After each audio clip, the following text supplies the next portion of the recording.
Tu t'es jamais demandé pourquoi il y avait autant de trucs nazes qui sortaient? En jeu vidéo, je veux dire.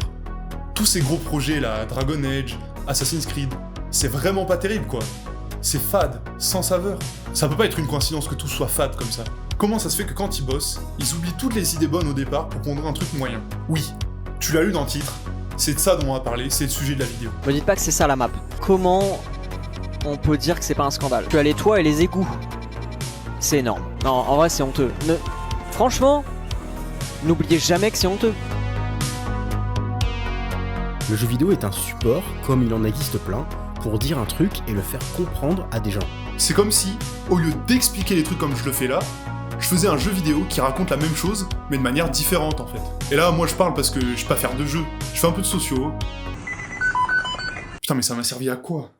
Cette façon d'exprimer quelque chose, si elle est bien maîtrisée, elle est redoutablement efficace.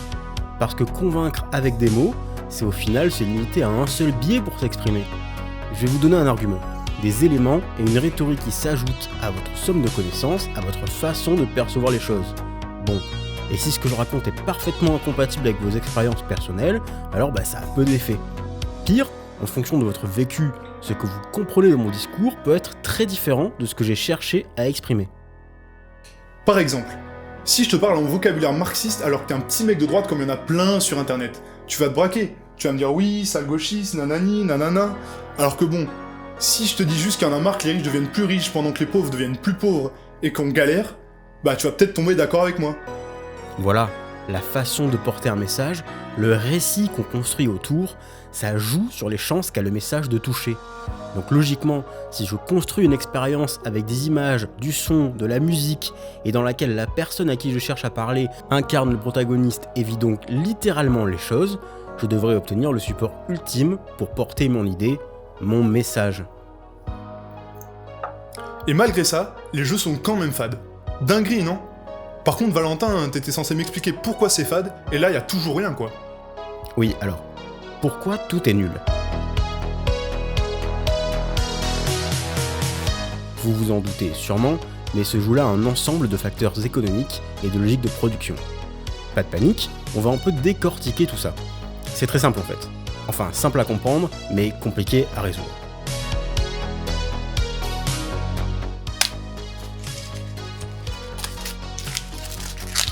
Tu pourras couper, c'est très galère à... Non. Ah oui, les rythmes de production. Je sais pas si vous avez remarqué, il y a 150 Call of qui sortent par jour. Et puis il y a aussi 200 AC, 4 Dragon Age Inquisition, voilà quoi, c'est vraiment la fête... De la saucisse, franchement, ça donne envie. À la surproduction quoi. Les types ne s'arrêtent jamais. Du coup, comme les jeux sortent beaucoup plus régulièrement, c'est vachement plus difficile d'avoir des idées nouvelles, et surtout ça fait que le jeu de l'année, c'est juste le même jeu que l'année dernière, mais avec des améliorations un peu gadget en plus. Donc par exemple des graphismes plus jolis, des nouvelles armes, une alternance jetpack, pas jetpack pour Call of Duty, des trucs comme ça quoi. Et c'est normal qu'on en arrive là. Avec ce rythme, c'est impossible de porter une vision créative. Et c'est aussi impossible de produire quelque chose de techniquement au point.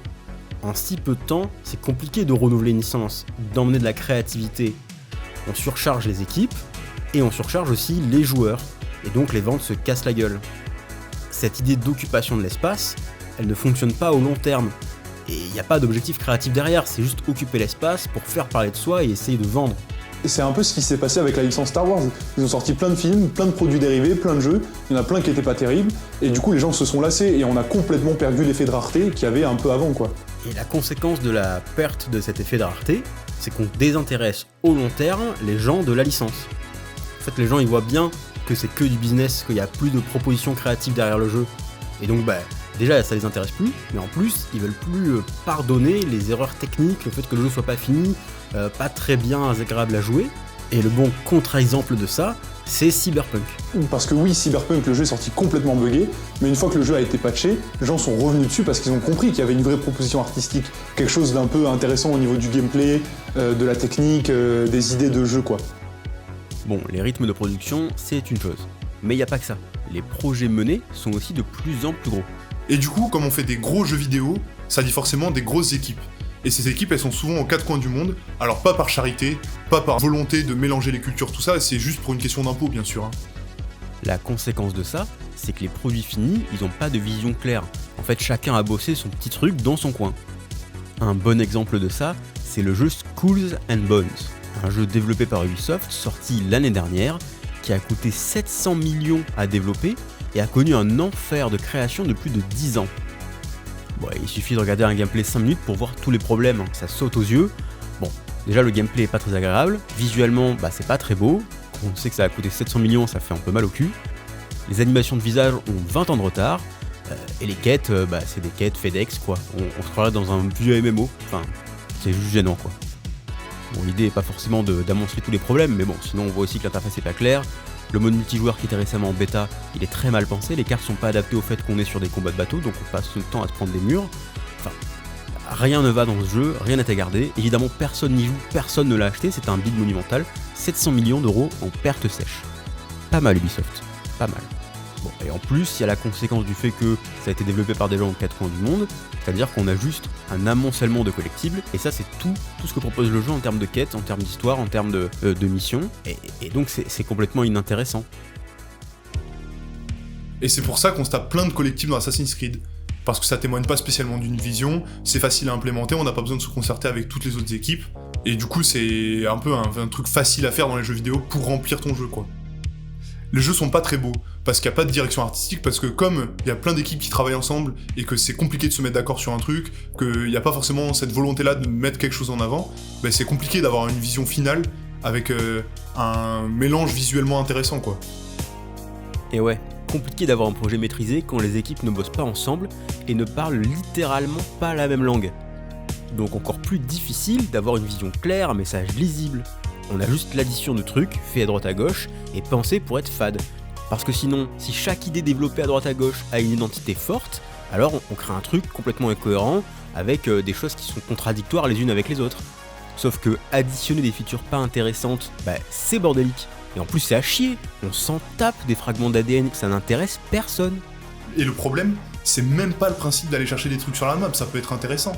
Ouais, c'est intéressant. Ça allait par exemple dans le film Da Vinci Code avec Tom Hanks, qui est un film cool. Mais bon, je vais pas aller plus loin sur le cinéma, je veux pas me taper un React fond vert de l'autre là. Bon, Da Vinci Code, très mauvais film, sûrement le pire Tom Hanks, alors qu'il a joué un mec tout nu qui parle à un ballon. Un bon exemple de ça niveau jeu vidéo, c'est Atomfall. Toute la progression narrative, elle est basée sur le fait de trouver des trucs disséminés sur la carte. Mais comme il y a eu une attention portée à la façon dont ils sont positionnés et dont l'environnement et l'histoire sont construits autour, c'est vachement bien, on en a quelque chose à faire. Et c'est pas juste parce que c'est un petit projet que c'est possible d'avoir ce genre d'expérience. Le fait d'avoir 25 équipes autour du globe, c'est pas le seul standard dans l'industrie. C'est des Project Red, ils font des gros jeux, et pourtant ils sont tous en Pologne quoi.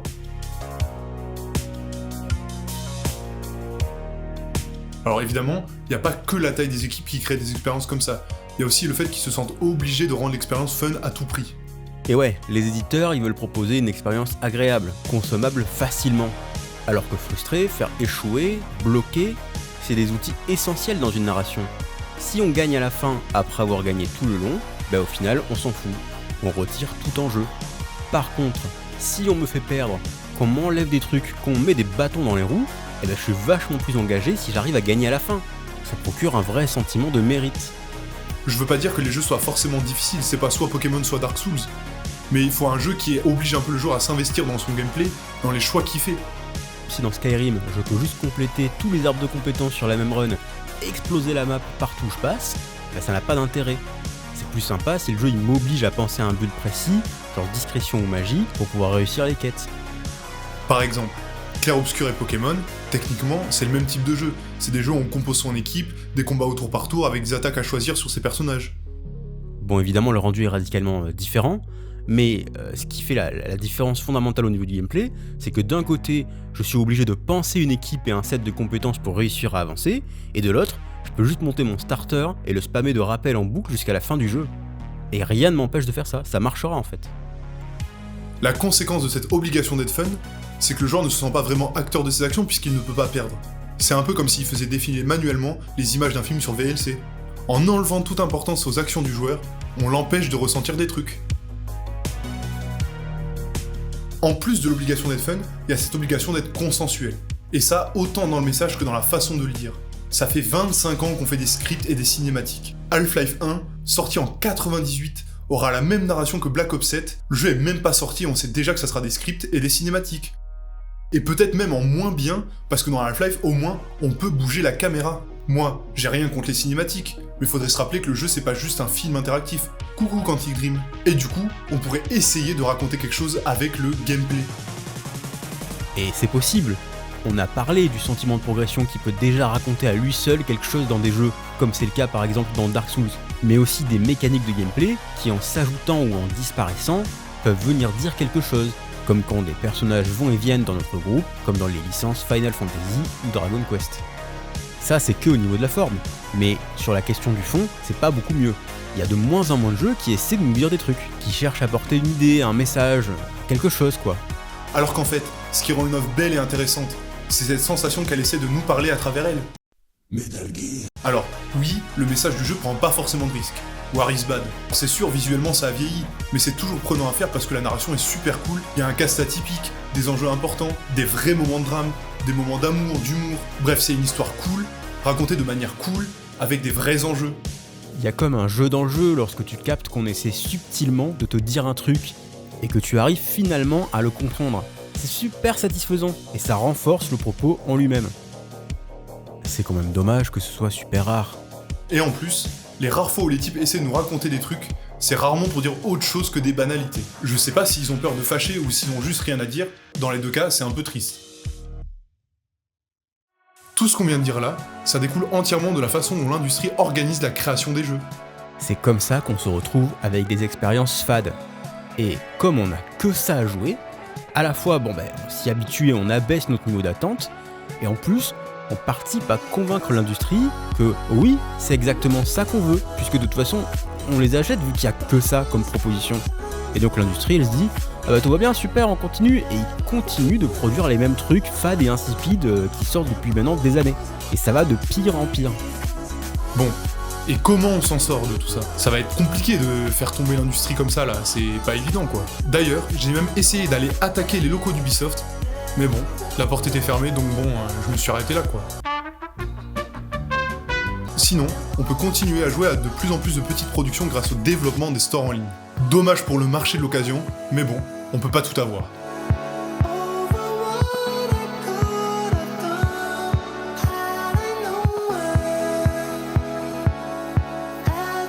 Voilà, c'est tout ce qu'il y avait sur le papier.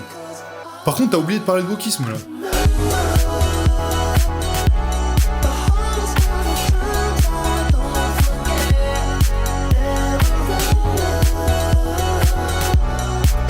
Regardez, vous voyez le personnage qui touche ma mèche là? La femme avec son pantalon noir. Vous la voyez? On essaye d'aller lui parler, ok? Elle n'existe pas! Elle n'existe pas!